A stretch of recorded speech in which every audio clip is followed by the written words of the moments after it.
Hey, what's up, bro? It's your boy G Sharp, everybody favorite baby daddy, the voice of the street, man. And today we in Chicago with it, right? So let me share this quick story with y'all, because I'm finna go pick up my kids, right? My grandkids, rather. It's not a quick story. It's something that just happened to me the other day. And it just goes down to the type of person I am and what be happening. And I be telling y'all all these stories be true all the time. I know I might change the name to protect the guilty or something like that. But I was telling somebody I was at a party, and I never go to parties, y'all. I don't do parties. I'm in there, so it's not no club thing. So I say maybe a get together or something. It was at somebody's house or some personal shit, and a conversation comes up. So when I first get to the party, y'all, the get back, I walks in, and I walks by this lady, and she looks at me. She like, hey. I'm like, hey. She like, you look so familiar. And I'm like, yeah. I said, yeah, I'm on YouTube. I get that a lot. You probably see me. She probably, yeah, could be. And we play it off real nonchalant. She wasn't flirting or nothing, but she was really sincere about what she said. You look familiar, and So as the time goes on, we sitting around and we drinking and we just talking. And my man said, my phone rang. So I picked it up. He said, who is that? Just I don't know. Hello, we're trying to sell you something. Woo, I'm not interested. Thank you. Click. I hang up. So the guy like, damn, G, why you be answering this shit? Said scam like and woo. I said that's just an old habit, man. When you been in the gang much as long as I have, and been a thug, been a drug dealer, and all that, you like to answer the phone. Because you're dealing with people sometime, this might be their only phone call. When you in jail, you only get one phone call. Something could happen to you, and that's all you get is one phone call. You might not get a second one. So I always answer the phone, because this might be that situation. So I went on to tell him a story that happened to me many years ago, y'all. It used to be a clique of us, right? A bunch of hustlers. So when you got a bunch of hustlers, everybody got 2 and 3 cars. So this particular year, or I'll say the fight times, a bunch of my guys want to go to the Tyson fight. Now, I didn't want to go. Me, because I'm the general. I'm running the set. Making sure everything clicking and woo. So some of the guys that were on a bigger level than me decided to go. I was big time, but they were bigger than me. You feel me? So they decided to go. So some of them are like, hey man, I'm gonna pull my Cadillac over here and park it, man. Shrimp, watch this car. I'm going out of town. Alright, yeah, I'm going with your man now to the fight. So I have like 7 or 8 people bring their cars and park them over here. So I got a bunch of fucking luxury cars out here, So I'm like, I had my own little fleet of cars we were moving around and I clicked. So I'm like, okay, I didn't fuck with their cars too much. So one particular car I gets in and finna just drive. I think I was by myself. And I'm riding in the car, y'all. This when they had the goddamn car phones in the car. I'm riding in the car. Phone rings. Now this ain't my car. Naturally, I don't have to answer it, y'all. But I did. I just explained y'all why. So I'm riding. I let it ring the first few times and wasn't bothering it, because I'm thinking to myself, maybe it's some of his business and I don't want to answer it, and it's his wife and he out of town. I don't know what lie he done told her. So that's why I let the call go the first time. Then it started ringing again. I'm like, let me answer this. I'm like, hello. Yeah, what's up, nigga? We got your bitch. I said, excuse me, say that again? Yeah, nigga, we got your bitch. We want $30,000 for her. Right now, I'm a killer. I'm like, I say, man, who you looking for? Don't worry, I just told you who. I'm like, look, no, let me just tell you something. For real. I said, this ain't my car, man. I don't know who you got, what you talking about, but man, whoever you looking for, he not in town, man.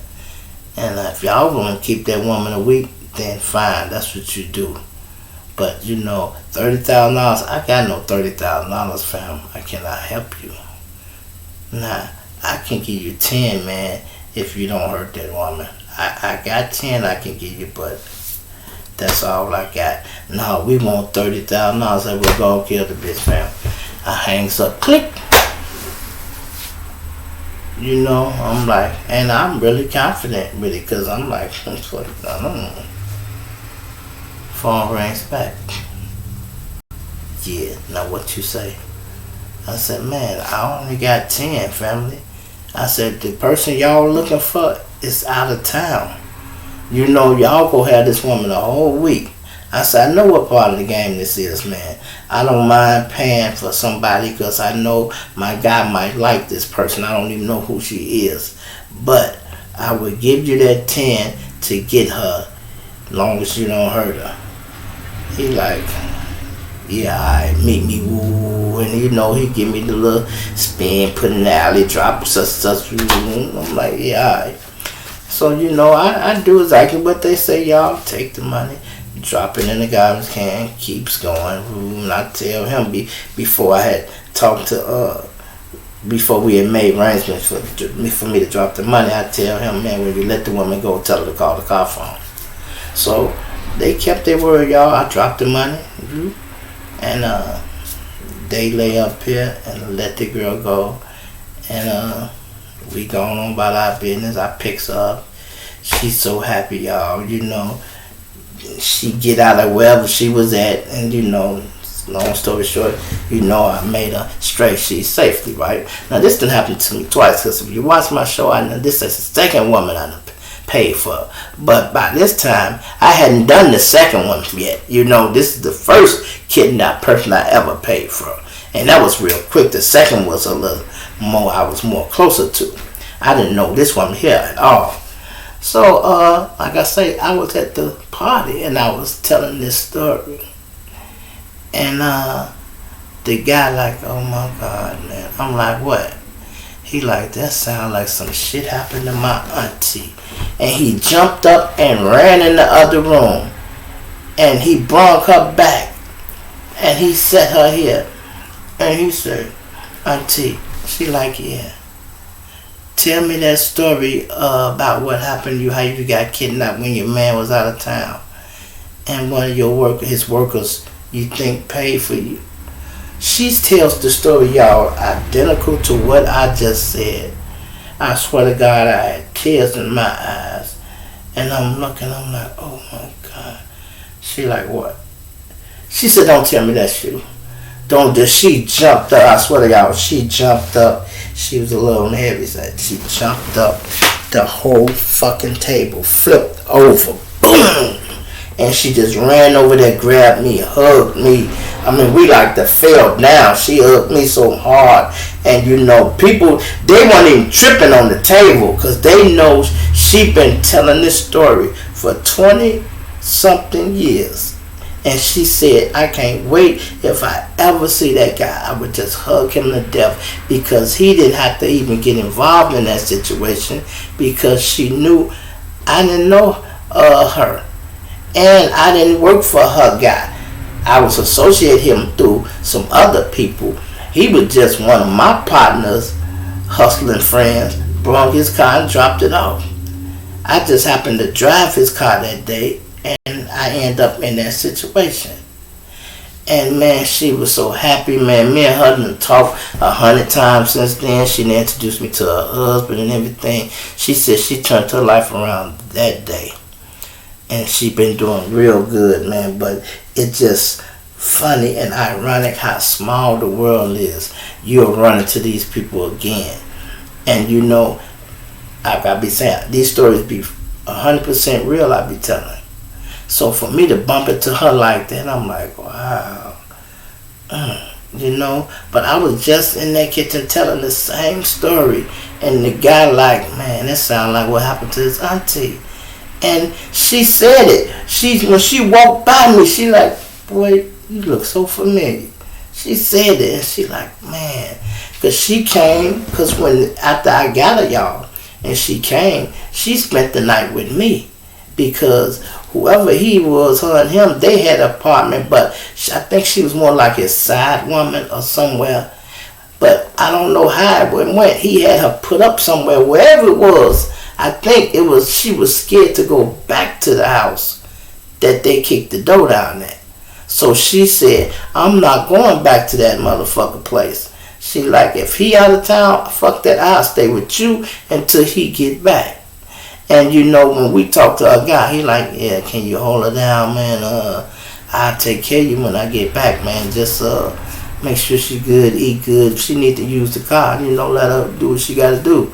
So I let her do what she had to do. She went out and went to visit her family. She took his car and moved around, y'all. But for spending the night and stayed, she came back and stayed with me for like 3 days. You know, and you know, but she went out every day, moved around, did what she had to do, came back, and she like, man, I'm staying here. I'm not going back to that house. And they had kidnapped her from the house or something that they shared. I'm like, wow, that's crazy. Like I said, for you people who ain't never went through that, if somebody in your family get kidnapped and you getting money, you got the money, you pay for it. Go and pay. It's all about money. Them people, they'll let it go because they just hustling. That's all they're doing. I mean, it's a cold hustle, but that's all it is. Pay that money and get the fuck out the way. You know, don't put the police in it. None of that. Just pay them people and move on. You know, like I said, it happened to me once before. And the guy, when I had saved his sister life, he started tripping about the money. Like, man, I don't think we should pay her, man. What if they don't let her go? I'm like, I don't give a fuck if they don't let her go, nigga. You should be willing to pay the money to get the body back. Just don't you be the reason she died.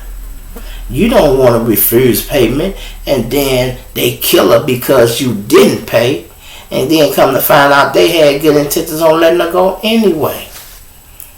Sometimes I know some people that grab people and just say, fuck it, throw the towel in and let the woman go any goddamn way. Say, fuck it. You know, sometimes it be a bluff, but you don't want to call they bluff because sometimes when motherfucker bluffing, you might have one person that bluffing, but it's always somebody connected to the situation like, no, I ain't bluffing. It might be 4 of them. You know what I mean? It might be 4 of them. 3 of them might be bluffing. It might be one like, y'all bluffing, I ain't. If this nigga don't pay this money, I'm gonna kill this bitch. And it will be just like that. And you don't pay the money, and they be like, man, we just gonna let her go. Nah, the fuck we're not. I'm finna whack this bitch. And the nigga might just do it. Because sometimes you don't want nobody planning no caper. He got plans for his little money. He might have thinking we go split up 20,000 a piece. I mean 100,000, and we go split up 25 a piece, and it's 4 of them. And he already spent his money in his head, and then here it is. Now the nigga say he ain't paying. Oh no, he mad. Shit, no, don't do that, man. But yeah, so that's why I always answer my phone. My phone just rang a minute ago, y'all. I'm waiting on that. My little grandson, my grandkids, they on their way over. You know, they've been out of town for a little while. They just got back in town. They finna come see their granddaddy. You know, I'm finna take him out, move around a little bit, you know. I don't care what it is. I always answer my phone. Because you never know. It might save somebody's life. It's your boy G Shrimp, everybody's favorite baby daddy, voice of the street. I'm out. Hey, some of y'all, I want y'all to go to my new podcast also, man, on Anchor TV, and it's on Spotify. What if it's on Spotify radio too, so you can go there and check out some of them podcasts I got going on over there, man. It's really what's happening, man. I'm really trying to get it, man. I'm coming up a little bit, y'all. We getting to the bag, y'all. Finally, we getting to the money, huh? It's your boy G Shrimp. I'm out.